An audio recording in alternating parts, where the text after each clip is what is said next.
Bienvenidos a nuestro espacio de historia militar. Esperamos que todos estos capítulos que hemos venido narrando y que van a seguir siendo puestos a su disposición sean de su agrado y enriquezcan la historia nacional de Colombia que tanta falta nos hace conocer. En el día de hoy vamos a hablar de lo que se conoce como la Guerra Colombo-Peruana de 1932-33. Empezaríamos diciendo que a pesar de que actualmente el continente latinoamericano es considerado el más peligroso del mundo, en poco más de un siglo ha sido un continente con pocas guerras, al menos en la concepción clásica del término. Las últimas guerras convencionales que registra la historia continental fueron la Guerra del Pacífico, que fue entre 1879 y 1884, que enfrentó a Chile, Perú y Bolivia. La Guerra del Chaco entre Paraguay y Bolivia en 1932 hasta 1935, más o menos en los años en los cuales se desarrolló lo que les voy a contar a continuación. La Guerra de las 100 horas o la Guerra del Fútbol, que es uno de esos eventos casi que folclóricos que se dan en estas historias, que se protagonizó entre el 14 y el 18 de julio del 69 y enfrentó a El Salvador y Honduras por un partido de fútbol. Y finalmente la Guerra del Cenepa o conflicto del Alto Cenepa, que duró un par de meses y enfrentó a Perú y Ecuador en 1995. Otras cosas han sido las guerras intestinas, internas o civiles, que han sido muy frecuentes en la región. Colombia ha marcado una clara tendencia pacifista a pesar de sus frecuentes guerras civiles y conflictos armados internos. Tal vez el más notorio conflicto en el continente en el cual ha participado Colombia fue el conflicto contra su vecino, la guerra conocida como la Guerra Colombo-Peruana de 1932, que, como les dije, vamos a desarrollar en los siguientes minutos. Pero es bueno decir que antes de esa guerra hubo unos antecedentes. Debido a las cambiantes fronteras impuestas por España a través de diferentes células reales y el rediseño de nuevas naciones en este continente después de haber sido expulsados los españoles, pues se dieron muchos roces. La Gran Colombia enfrentó a Perú en 1828 cuando Bolívar decidió ocupar Guayaquil. Esto terminó con una victoria muy grande naval del Perú, una acción terrestre indecisa y finalmente la disolución de la Gran Colombia. También en 1911 se produjo un enfrentamiento armado entre tropas colombianas y peruanas por el control de La Pedrera. Los soldados colombianos se apoderaron de este puerto en la región del Putumayo, pero fueron desalojados después de 2 días de asedio por parte de los militares peruanos, y tengan este nombre en cuenta, que estaban al mando del entonces teniente coronel Óscar Benavides. 10 años más tarde, el 24 de marzo del 22, se firma el Tratado Salomón-Lozano, por el cual Perú reconocía la soberanía de Colombia sobre los territorios comprendidos entre los ríos Caquetá y Putumayo, y se dio el llamado trapecio amazónico, con poblados importantes como Leticia, en donde vivían miles de peruanos. Este es el origen inmediato del nuevo conflicto conocido como la Guerra Colombo-Peruana de 1932. A raíz de este Tratado Salomón-Lozano, los peruanos que habitaban el departamento de Loreto y su capital, Iquitos, que para la fecha era conocida como la Sodoma del Amazonas, imagínense ustedes, pues estos peruanos se sienten despojados y el 1 de septiembre de 1932, un grupo de civiles procedentes de Iquitos ocupa Leticia, desarma a los 18 policías de la estación y expulsa a las autoridades colombianas hacia el Brasil. El principal argumento de los peruanos para acometer esta invasión es de que las autoridades comerciales colombianas estaban poniendo muchas trabas a su comercio y a su tráfico a través de los ríos Putumayo y Amazonas. Aquí es necesario recordar que esa región tenía una importantísima a nivel mundial explotación cauchera a cargo de la legendaria Casa Arana, culpada de haber sido la gran explotadora de los indígenas de la región.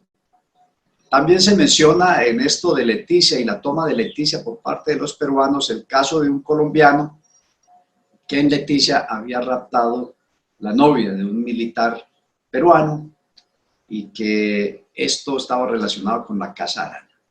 Sea como fuera, grandes intereses económicos estaban en juego en estos movimientos. Este incidente de Leticia fue manejado discretamente por ambos gobiernos. Ninguno de los dos quería meterse en un conflicto, pero la presión de la prensa peruana por reclamar lo que consideraban de su mayor interés, estamos hablando de los intereses económicos de la Casa Cauchera y demás, y por el otro lado la animosidad de los militares colombianos por defender lo que consideraban suyo de acuerdo al Tratado Salomón Lozano, llevó a que ambos gobiernos entrasen en modo bélico y se aprestaran para la guerra. Ambos ejércitos, el peruano y el colombiano, estaban mal preparados y además estaban pobremente equipados para la época. Esa situación, esta situación prebélica se da en un momento de dificultades económicas para Colombia debido especialmente a los bajos precios del café y el petróleo, que en su momento eran los principales productos de exportación del país. La invasión a Leticia exaltó a todo el país con el ánimo de la defensa de su soberanía. En poco tiempo, la Armada colombiana se artilló recibiendo apoyo del gobierno francés. Brasil, Chile y Estados Unidos también intervinieron para evitar el conflicto, pero fracasaron ante la negativa del Perú de devolver a Leticia. El gobierno era conservador en ese entonces, estaba en manos de Enrique Olaya Herrera, pues inmediatamente aumentó el presupuesto y lo militar, lo pasó del 0.5 al 3%. Y los colombianos en masa hicieron aportes voluntarios para la guerra. Se cuenta como anécdota, pero es un hecho, que se entregaban anillos matrimoniales de oro y a cambio recibían otros anillos de plata, pero que tenían la inscripción patria. Cambiaban oro por plata y esas nuevas joyas exaltaban el espíritu patriótico. Inclusive algunos universitarios en Bogotá formaron el pelotón Galanteadores de la Muerte. Había un gran fervor bélico, se exaltó un gran fervor bélico en Colombia. En solo 3 meses se organizaron 2 escuadrones de la aviación del ejército con aeronaves civiles Junker alemanas de la empresa colombo-alemana Scatta y se adquirieron otros aviones en Estados Unidos. Se conformó una flotilla de 16 unidades. Pilotos colombianos y alemanes se pusieron bajo el control del entonces mayor, después coronel Herbert Boy, también alemán. Barcos de segunda mano se adquirieron en Europa y se integró una flotilla fluvial con 3 cañoneras guardacostas y un transporte de tropa, que se pusieron bajo el mando del general Alfredo Vázquez Cobo y que empezó a moverse hacia las desembocaduras del río Amazonas a finales de diciembre de 1932. Para ese año, Colombia tiene un pie de fuerza de unos 6.200 hombres, sin incluir la policía. Su armamento de dotación eran los fusiles Mauser, algunas ametralladoras Vickers y varios cañones alemanes y Krupp, otros Schneider y otros Skoda. Por su parte, los peruanos tenían 11.000 efectivos aproximadamente, sin contar la policía. También poseían fusiles Mauser, ametralladoras Madsen y cañones Krupp, como los colombianos. Su aviación estaba conformada por 4 aviones y 6 hidroaviones norteamericanos Curtiss y Douglas, 3 de los cuales se accidentaron mientras se trasladaban al área de operaciones allá en el Putumayo, en el Amazonas. Su flota naval, muy superior a la colombiana, estaba compuesta por 3 cruceros, 2 destructores, una cañonera y miren ustedes, 4 submarinos para 1932. Bueno, la estrategia colombiana se desarrolló en 4 fases. Se las vamos a relatar muy brevemente. La primera fue acumulación, organización y desplazamiento. La segunda fue advertencia, intimidación y alistamiento para el combate. La tercera fue operaciones iniciales. Y la cuarta fase fue operaciones en profundidad. ¿Qué pretendía el gobierno y el alto mando militar colombiano? Ellos pretendían penetrar por el este del río Amazonas, llegar por el Putumayo a Puerto Asís y Ospina, una localidad que quedaba ahí, y tomar Tarapacá.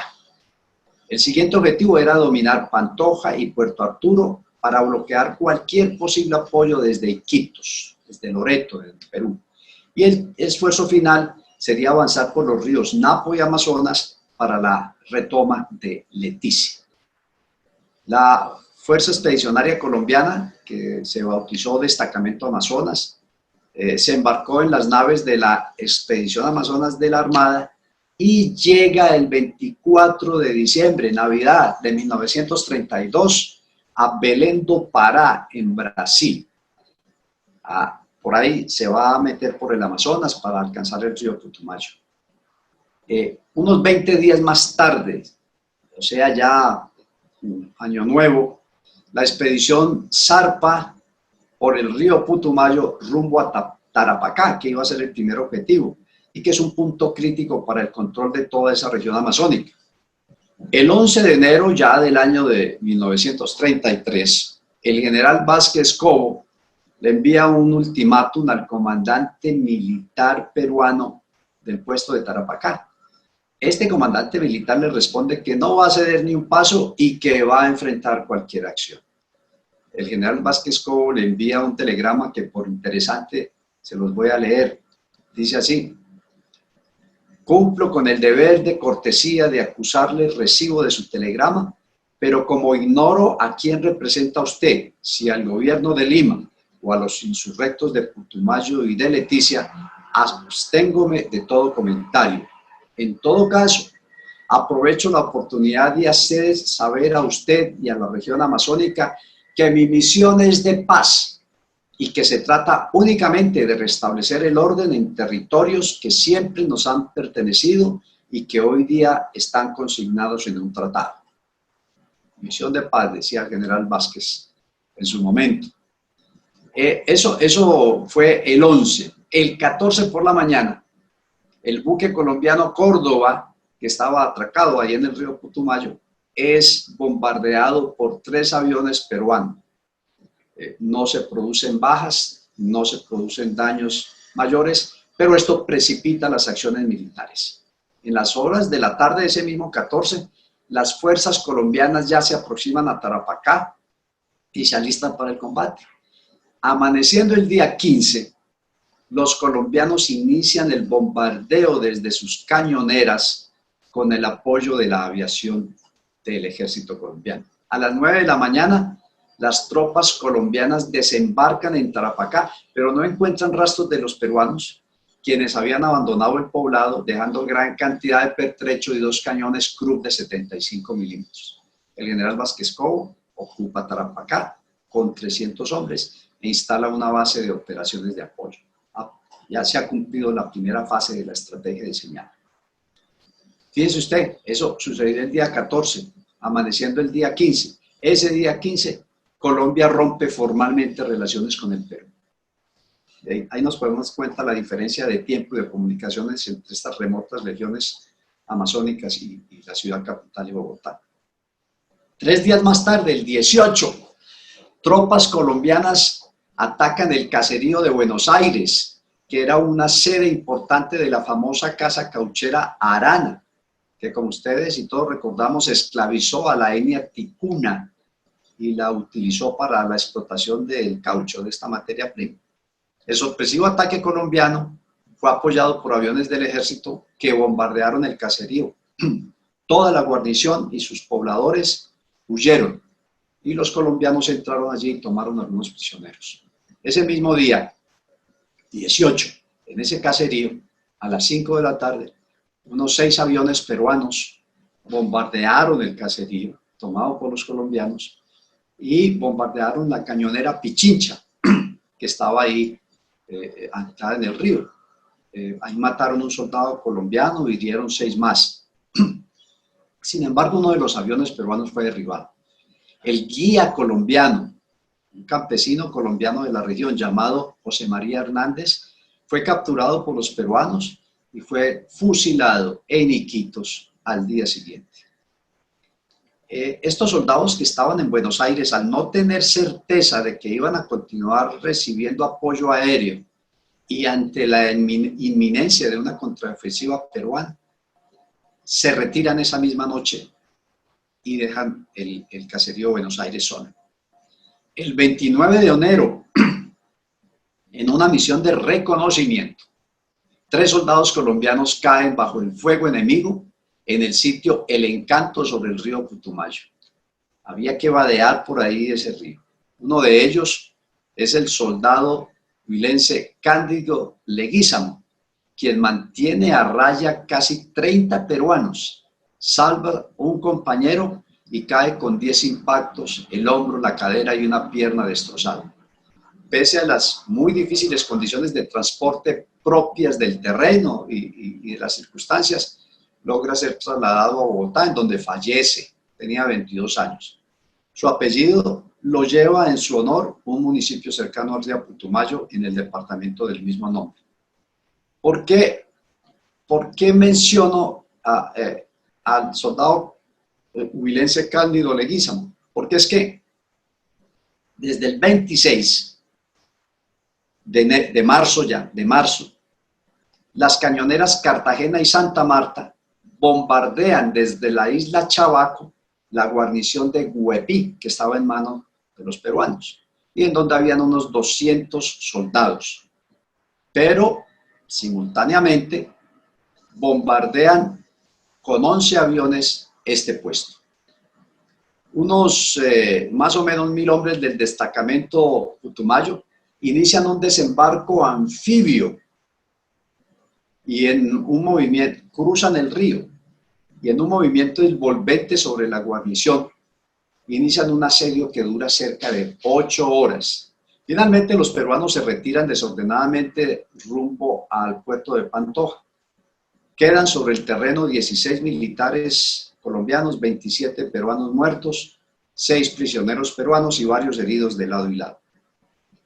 En esta operación, y aquí hacía la mención a lo anterior, se da otro hecho heroico por parte de otro soldado, el soldado nariñense Juan Bautista Solarte Obando, quien, machete en mano y en solitario, sacrifica su vida al asaltar un nido de ametralladora peruana e interponerse entre esta y unos 100 soldados que cruzaban el río con gran exposición frente a esta ametralladora. Ahí tienen ustedes 2 acciones heroicas que se recuerdan de esta guerra con el Perú por parte de los soldados colombianos. Durante abril y mayo se dan una serie de combates a lo largo del río Putumayo. El de Puerto Calderón el 16 de abril.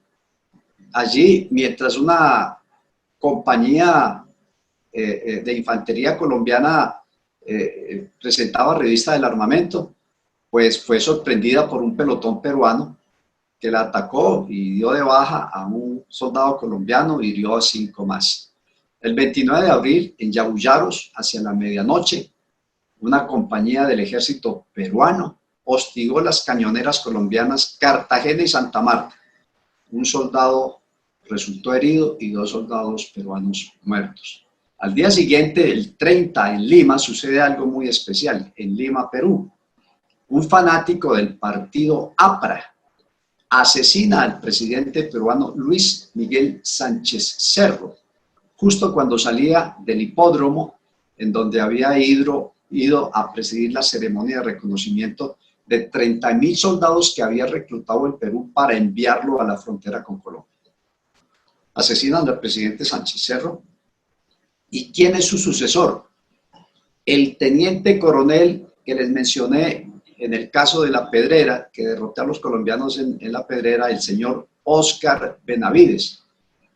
Él es nombrado inmediatamente presidente y él hacía 22 años que había estado peleando también por los asuntos alimentarios con Colombia, se había hecho amigo del presidente electo de Colombia, Alfonso López Pumarejo. Entonces lo llama, le manda mensajes y entre los dos, que eran amigos, acuerdan finalizar lo más pronto posible esta guerra. El 7 de mayo, sin embargo, esto fue el 30 de abril, ¿no? El asesinato de Sánchez Cerro. En mayo, el 7 de mayo, 7 días después, una semana después, a las 3 de la mañana, el buque Barranquilla, que está en Puerto Saravia, es impactado por una mina y a continuación es hostigado por tropas peruanas desde tierra. A las 11 del día, las tropas colombianas atacan esa guarnición y los peruanos abandonan el sitio. Sí, no dieron mucha guerra a los peruanos. La flotilla colombiana se dirige a atacar una base de hidroaviones peruanos que estaba cerca del río Algodón, un afluente del río Putumayo, pero se pierden en la noche y los peruanos evacúan sus aviones. Al día siguiente, 8 de mayo, la flotilla fluvial colombiana localiza la base peruana, pero es sorprendida por 3 aviones peruanos que bombardean a la flotilla. La aviación del ejército colombiano interviene y entre la artillería antiaérea de la flotilla naval y los bombardeos derribaron un avión y ponen en fuga a los demás.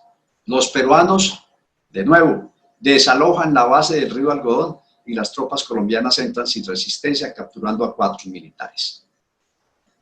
Es interesante saber que para ese momento ya de la Fuerza Avanzada Atlántica de la Marina de Guerra del Perú había cruzado el Canal de Panamá con 2 destructores con miras a un eventual ataque a Cartagena. Pero también por esos días llegaron a Cartagena 2 destructores que venían de los astilleros ingleses para enfrentar cualquier posible eventualidad.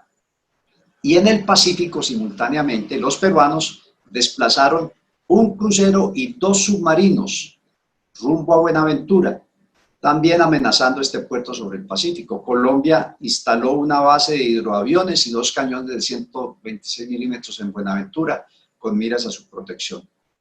El 15 de mayo llega a Belén de Pará, donde había llegado el general Vázquez Cobo meses atrás, un destructor y 2 submarinos peruanos. Igualmente desde el Callao zarpan un destructor y un crucero para que vaya a enfrentar la flota de la expedición colombiana. En ese instante, el general Vázquez Cobo se prepara con todo lo que tiene para enfrentar al enemigo en las bocas del río Amazonas. Eso fue el 15 de mayo. Todos se disponen, se mueven estos aviones por todas partes, todos estos barcos, perdón, por todas partes. Pero el 25 de mayo del año 33, en la sede de la Sociedad de Naciones en Ginebra, se firma un armisticio entre las partes, acordándose la entrega de Perú de Leticia a una comisión internacional de la Sociedad de Naciones precisamente, y Colombia acuerda entregar Huepí y la isla Chabaco. A pesar de lo anterior, se firma el armisticio en Ginebra. Entonces no habían buenas comunicaciones y el día siguiente, el 26, 10 soldados colombianos al mando de un subteniente dan un golpe de mano nocturno a un campamento militar peruano en La Zoila. Eso se conoce hoy como La Rebeca. Cercano a Huepí, precisamente, capturan 4 oficiales y 77 soldados peruanos y confiscan pues todo el armamento y ametralladoras y demás. Así están las cosas hasta que el 25 de junio, hay un alto en las acciones. El 25 de junio de 1933, las tropas peruanas se retiran de Leticia, le entregan la ciudad a la delegación de la Liga de Naciones y el conflicto finaliza. Los gobiernos de Colombia y Perú se reunieron luego en Río de Janeiro y firmaron el Protocolo de Río de Janeiro en 1934 para pactar la paz, ratificando el Tratado Salomón-Lozano de 1922, hoy en día vigente y aceptado por ambas partes. Leticia regresó definitivamente a manos colombianas. Fueron unos 7 u 8 meses de guerra que han sido descritos muy sucintamente. Pero se pueden sacar de aquí unas conclusiones que nos van a servir para los próximos capítulos. Primero, los límites fronterizos poco claros, consecuencias de las vacilaciones de España, de los cambios de gobierno allá, de la conformación de nuevos países después de la independencia aquí. Esos límites fronterizos indecisos han sido los principales causantes de conflictos entre las naciones latinoamericanas, aunque en el fondo, si uno escarba un poquito más, siempre se han presentado intereses por recursos naturales, es decir, por motivos comerciales y económicos. Siempre ha sido así. Segundo, otra conclusión es que Colombia ha sido tradicionalmente un país límite en asuntos fronterizos, como se puede comprobar a lo largo de su historia, aunque el espíritu guerrero de sus militares ha sido puesto a prueba exitosamente a lo largo de 200 años y tienen una muy bien ganada reputación de soldados. Otra conclusión es de que la guerra colombo-peruana no propició un choque de grandes unidades, ni gran cantidad de muertos, heridos o prisioneros de combate. No, como les acabo de describir, esquemáticamente fueron más bien pocas las bajas, pero el mal clima, el paludismo y las enfermedades endémicas de la Amazonía cobraron muchas víctimas. En este conflicto, y esta es otra conclusión, las fuerzas militares colombianas aplicaron técnicas novedosísimas para la época, como el empleo de artillería naval fluvial, el bombardeo aeronaval y los desembarcos anfibios. De eso poco o nada se hablaba o se conocía aquí, como también llama la atención el empleo de submarinos para una pelea en ríos, como fue el caso de este conflicto, el caso de la Armada peruana en este conflicto. La guerra con el Perú sirvió para modernizar las fuerzas militares y en especial la Armada y la aviación, nuestra Fuerza Aérea, nuestra FAC, que para aquel entonces había dejado de ser la quinta arma del ejército y ya era la Fuerza Aérea Colombiana. Este conflicto permitió adelantar un proceso de colonización y de alguna manera mejorar la infraestructura fluvial, terrestre y aérea de la región, especialmente del Caquetá y del Putumayo. Y finalmente pudiéramos agregar que como consecuencia de los tratados firmados, Colombia recuperó propiedades que un cuarto de siglo atrás, 25 años atrás, el gobierno del presidente Rafael Reyes había negociado con la cauchera Casa Arana de tan ingrata recordación. Bueno, amigos, aquí tienen ustedes un rápido repaso esquemático, pero interesante, creo, sobre lo que fue la guerra colombo-peruana del año 1932-33. Los invito a que sigan con nuestra serie de historia militar colombiana. Vamos a continuar trayéndoles a ustedes capítulos de este acaecer para que entendamos mucho de lo que está pasando hoy en día y recuperemos la memoria para no volver a repetir esos incidentes.